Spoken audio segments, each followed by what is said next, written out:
Kisah perjalanan hidup seorang anak manusia. Hari ini aku mengangkat soal OPLAS, operasi plastik. Bapak Ibu Saudara, akhir-akhir ini kita akan lihat orang-orang yang suka operasi. Ini bukan iri hati, bukan cemburu loh ya.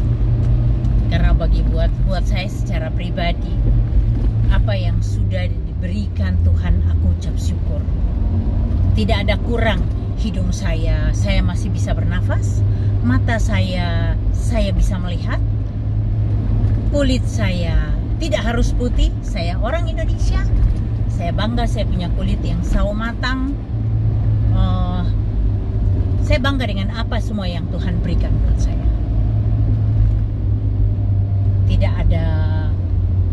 Tidak ada sedikit pun keinginan untuk merubah tubuh saya.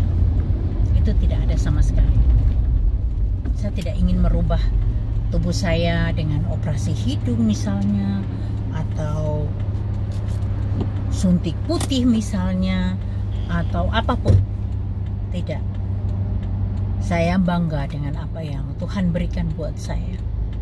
Dan apa yang orang lakukan dengan merubah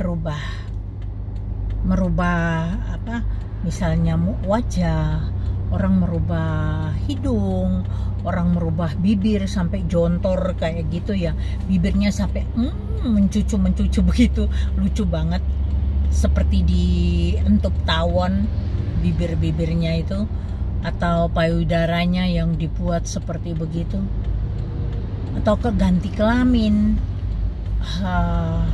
Ini saya mau ngomong kalau orang ganti kelamin itu ya.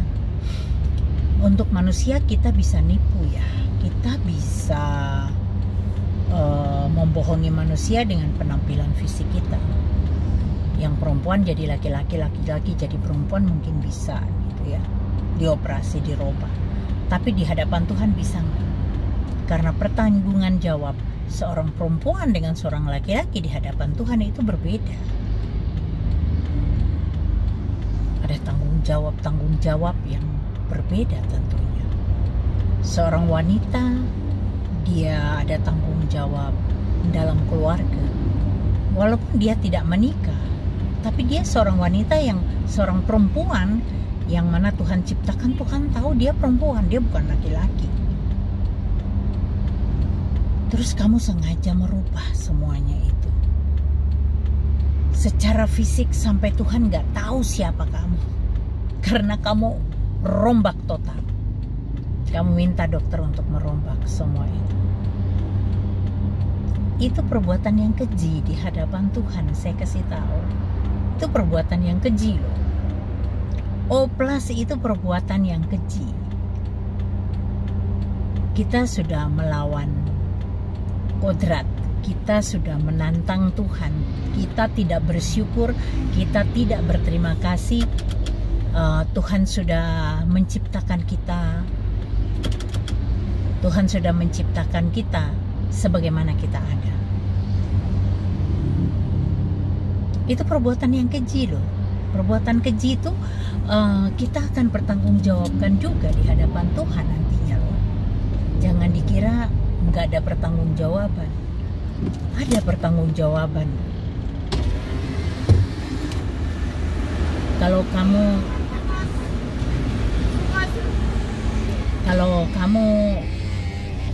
kamu sudah terlanjur operasi, bagaimana? Ya minta ampun sama Tuhan. Karena harusnya tidak demikian ya, merubah wajah, tidak bisa menerima kenyataan. Terus yang sudah tua oplas juga, dikencengin facelift gitu. Kita tidak menerima kodrat kita yang mana kita sudah beranjak tua dan kita mau tetap muda. Tidak bisa. Kita dalam dunia ini semua ada punya time limit, yang mana kita masing-masing itu Tuhan sudah tentukan. Si A, si B, si C itu usianya sampai berapa tahun. Perjalanan hidupnya seperti apa itu Tuhan tahu. Tuhan yang buat. Lah kita kok menantang, kita tidak bersyukur. Dengan begitu tuh artinya kita komplain sama Tuhan. Ini loh ciptaanmu kok, aku nggak suka loh ciptaanmu. Hidungku kenapa mesti begini? Aku mau hidungku yang seperti ini. Kenapa kau berikan hidungku seperti ini? Hidungku terlalu pesek, hidungku terlalu pendek, atau ada aja yang tidak ada ucapan syukurnya. Begitu juga mata. Lain soal ya, kalau memang mata tuh kecil sampai dia tidak bisa buka, jadi dia sulit untuk melihat. Itu butuh operasi untuk membantu supaya dia bisa melihat. Itu enggak apa-apa. Itu bukan operasi estetika ya.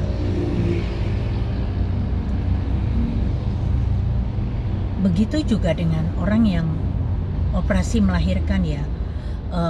Dia tidak mau melahirkan secara normal dan minta sama dokter untuk sesar. Dia menolak kodrat sebagai seorang ibu untuk mengeluarkan kepala bayi dari jalan yang sebenarnya. Itu menolak. Maksudnya apa? Maksudnya apa coba? Tuhan menciptakan kita itu sudah masing-masing dengan plus minusnya. Dan Tuhan paling tahu apa akibatnya buat kita. Itu akibat buruk atau tidak, itu Tuhan sudah tahu. Tuhan perhitungkan semua itu. Tapi kenapa kita manusia menolak itu dan melakukan operasi? Sekarang orang jelek sekalipun kalau punya banyak uang, sudah bisa jadi ganteng banget, bisa jadi cantik banget dengan operasi plastik. Orang laki-laki mau jadi perempuan yang cantik, yang dulunya dia cowok, bisa. Begitu juga sebaliknya, cewek yang dulu gemulai, yang ada payudaranya, dibuang payudaranya jadi cowok. Apakah tangan dokter bisa menciptakan alat kelamin yang sempurna seperti tangan Tuhan yang membentuk? Tentunya tidak. Karena mungkin bentuknya bisa menyerupai kayak payudara dibuat ke laki-laki ya, laki-laki yang mau jadi perempuan. Tapi pastinya dia tidak akan merasakan apa-apa. Mungkin secara estetika, iya, cantik, bagus. Tetapi untuk lawan jenis mungkin menarik ya. Tapi buat dia sendiri dia tidak merasakan kenikmatan apa-apa. Begitu juga dengan alat vitalnya. Itu juga dibentuk dokter kan. Dibelah, dipotong, dibelah, dibentuk jadi bibir. Yang mana walaupun ada lubang, tapi itu kan dari usus. Apakah usus bisa merasakan nikmatnya seksual? Tidak. Begitu juga sebaliknya laki-laki. Laki-laki dibentuk jadi dibikin jadi di perempuan jadi laki-laki. Bagaimana mungkin bisa? Enggak mungkin lah. Sehebat apapun dokter, dia tidak bisa menciptakan sempurna seperti Tuhan. Tidak bisa. Mungkin secara manusia kita lihat secara fisiknya iya, cantik, yang dari laki-laki jadi perempuan, cantik sekali, kayak cantik banget lah gitu. Perempuan asli aja kalah ya, yang dulunya dia waria bisa menjadi cantik sekali seperti itu kan. Tapi kita tidak bisa menipu Tuhan. Kita tidak bisa menipu Tuhan tentunya. Apa yang Tuhan buat itu tidak bisa kita tiru. bersyukurlah untuk semua yang Tuhan sudah berikan buat kita. Dengan kita operasi ini, operasi itu, artinya itu tidak secara langsung kita komplain pada pencipta kita. Kita berdosa loh. Kita tidak bisa menerima itu, dan kita operasi segala macam itu, kita berdosa banget.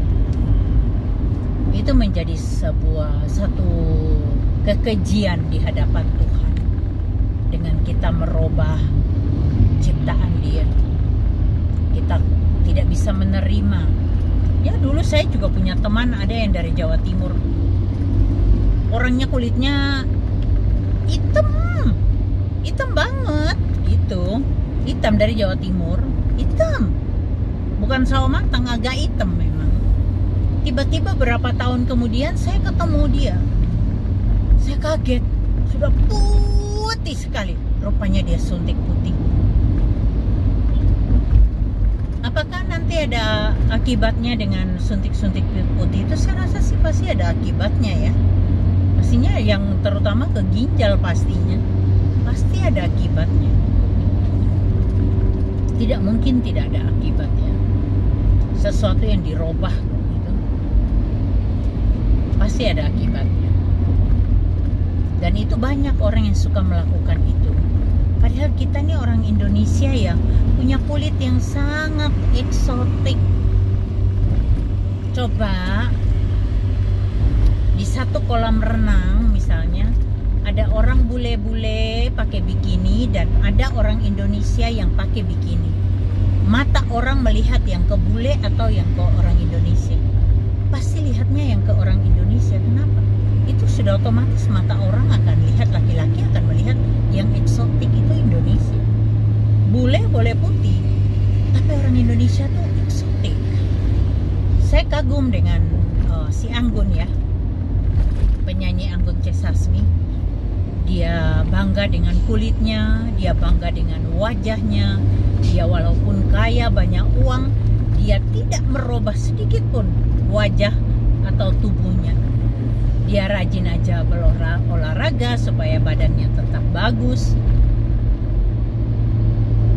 Di usianya yang segitu, dia juga masih tetap bagus badannya. Wajahnya juga masih tetap kenceng.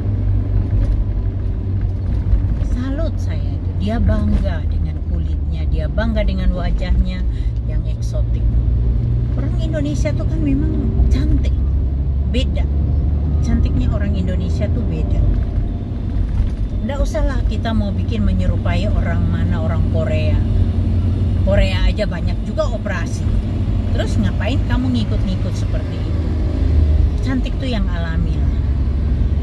Lihat Ibu Yeni Rahman, hidungnya yang pesek itu cantik banget. Cantiknya orang Indonesia lah. Aduh, cantik banget dia tuh.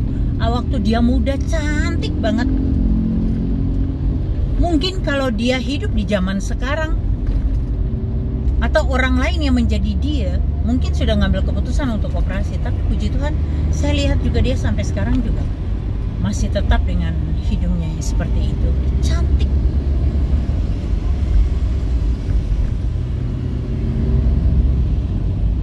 Itu orang-orang yang bisa sadar diri dia punya kecantikan secara alami yang diberikan oleh Tuhan, dan dia tidak ingin merubah. Jadi buat kamu anak-anak Tuhan, ataupun sekedar kamu juga bukan anak Tuhan tapi kamu mendengar video ini, jangan kamu rubah apapun yang ada yang Tuhan sudah berikan buat kamu, karena itu merupakan satu kekejian di hadapan Allah. Nanti kamu akan dihukum nanti. Lebih baik jangan dirubah apa yang merupakan ketentuan Tuhan. Kita berterima kasih dengan ucapan syukur, kita hidup. Ya, Bapak Ibu Saudara, terutama nih yang wanita,